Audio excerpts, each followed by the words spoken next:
We got PB in the building. Yeah. Well, I want to know is where do y'all get y'all name from? Where do y'all get come up with that? Who gonna answer that question?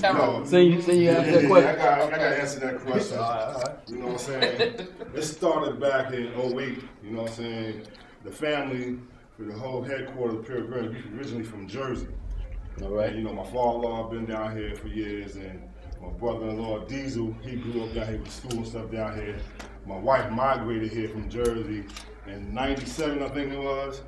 And then when we started coming together, like Tarek started coming to the picture, and I came down here, and then my brother-in-law Frank Manor, which we really started, he's an artist too, he out in Colorado.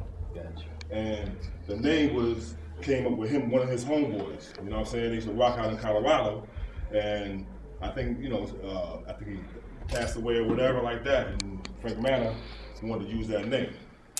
You know what I'm saying? So it comes from Frank Manor, and then we just took it to another level and just started getting shirts printed up. You know what I'm saying? Doing the airfram, you know, just out here rocking and doing the music. That's what the name originally was. And as far as Afram, we was the only independent company to have a booth there. And yeah, we had a booth down there, sold units, sold CDs, we sold a lot of CDs tablets. You know what I'm saying? We performed 2 years in a row before they stopped doing it. You know what I'm saying? We was right there. We had a booth set up right there by the breast cancer awareness joint. Yeah. And we were selling, you know, selling units and stuff like that, man. Unfortunately, family situations happened. He had to move back. And then that's when we kept the movement going with Terry. Picked up a camera. You know what I'm saying? He was just going to, you know, focus on one artist, and that's my son KO, which is the producer of, you know, most of the tracks that we do. Yeah. But they didn't really, he wanted to produce, he didn't really want to, you know, he's nice too now, he can rap too. Yeah. But he wanted like producer side of it. So he didn't want to rock, so then Terry just started shooting videos, keep the name buzzing in the streets. And then this is one of these guys that we have on the panel start flocking to us and say, you know what, we're going to step out there since people know us for the video, and we're killing all the video scene. Now we got these hot guys coming out here with this music, we're going to start pushing the music. But, you know, Pure Bird's been established in 28. Okay, that's what's up. It seems like y'all driven and y'all know what y'all trying to do. So, what do you see your company like in the next couple of years? Next couple of years? The next years? You know what I'm saying? We should be still high. You know what I'm saying? We about to take things on the road, Miss T, like I said. And I don't know if it was Geronimo that said that. My wife, she be working all night long, man. I can't even get no sleep sometimes. But she be up on that thing working. So we, you know, looking to do out-of-state tours and stuff like that. And work out. So by next year, man, we hope to be up there on top and bringing things back to Virginia so we can start setting stuff up for the other. Here's a good question. Like you said, bringing things back to Virginia. Yeah. Like, what do you think holds, you know, Virginia? What holds us back from being like in Atlanta or New York? You know what holds us back? Because we still jacking them instead of moving with our own swag. This is my belief right here, right? Okay, Virginia is full of people from everywhere. More so than real natives. You feel me? Yeah. And the real natives are used to living how we used to live. And I'm not gonna say we as I'm one of them, but at the same time, that's how it goes. Yeah. And people actually will hate on you.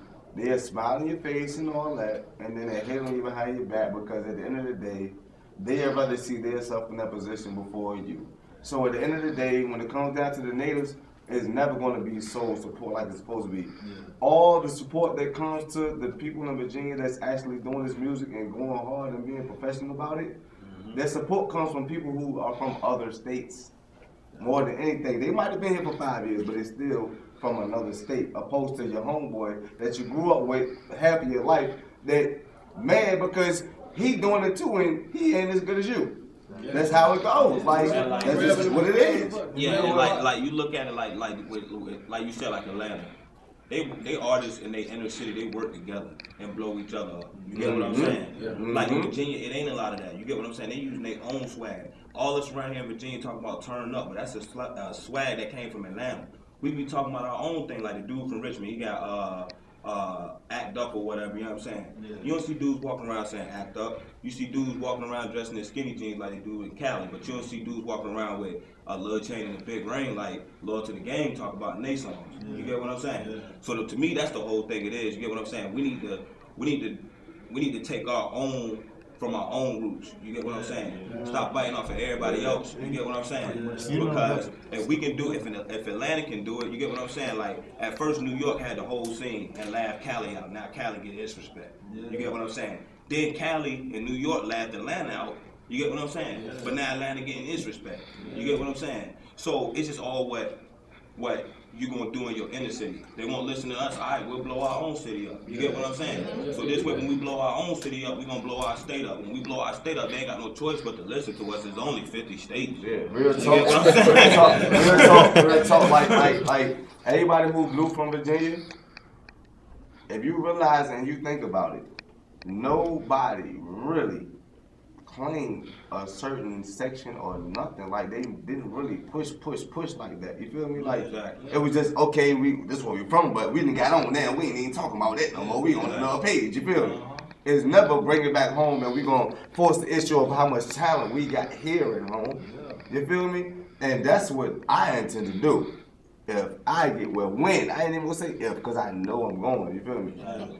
But when I get there, that's what my intention is. Yo, we had this discussion one day on Facebook, and we was talking about how if you're a black man, you probably got a better chance of making it to the NFL or NBA than you do rapping, because there's more people from Virginia, from the 757, that are athletes that are won championship. Right? You know what I mean? A great player than it is from rappers. And guess what? Guess what? But on the low Half side, of rappers from VA. Hold on, bro. Because guess what? I'm a three-dimensional athlete. You heard? Real talk. I'm a three-dimensional athlete that had certain situations that happened to me in life that just shot all those chances down. You feel me? Yeah. But at the end of the day, I still got the talent to be a rapper. You feel me? Yeah. And you know how many artists in VA right now was the same as me? You heard? They were really athletes, but at the same time, they was from the hood, and they know how to put and formulate words together to speak their expression of what they go through in the hood. Bottom line, every athlete ain't dumb. You feel me? Exactly. Like last year, like to be real with you, last year, I was out there in the streets, and I ain't talking about like out there in the streets like I was bumming and nothing like that. I was out there like, you know what I'm saying, doing my thing or whatever, you know what I'm saying? I wasn't doing nothing with myself, you feel me? But now like with rapping, you know what I'm saying, like we all know the situation we in, like it's a long shot, you get what I'm saying? Trying to shoot for a label deal, you know what I'm saying, all that stuff like that. But me personally, I'm not worried about no label deal, you know what I'm saying? Because I make just as much money or even more money for my CD than I probably would on a label. You get what I'm saying? Yeah. So what my whole plan is, like right now, like last year, I ain't had no song out last year, nothing like that. You get what I'm saying? Yeah. My song just dropped, what, January? Something like that? I'm in this position right here. You know what? You get what I'm saying? I'm on the radio. I want to thank you too right now on live air. You hear me? Real talk. Like this dude right here, I have not been with this label for a complete year. But the time that I've been with this label, up until the last month and a half, this dude came to every show, was at every meeting and every situation, supporting 100 miles an hour. And he could have been doing what he's doing now, which is music himself. You feel me? Yeah. So now it's like, now that you step to the plate and you done your music now, like it's nothing but the same in return from me. You feel me? And I'm sure from the rest of the squad at the same time. You feel me? But I can only speak for me. You feel me? And right now, I want to let him know, like, I appreciate it. If nothing else, I appreciate the support. You feel me? Like, you don't find too many dudes out there that just want to grab a mic and just ad-lib your words and be your hype man and make sure you look good. You feel me? You feel me? But this man does that, though. He was doing that every single time. Like, every time. Like, really. And I appreciate you, bro. I appreciate you, bro. Yeah. Hop back in the music, man. We're going to go with this Weed Squad, man. Let's go. That's right. What is squad? Squad.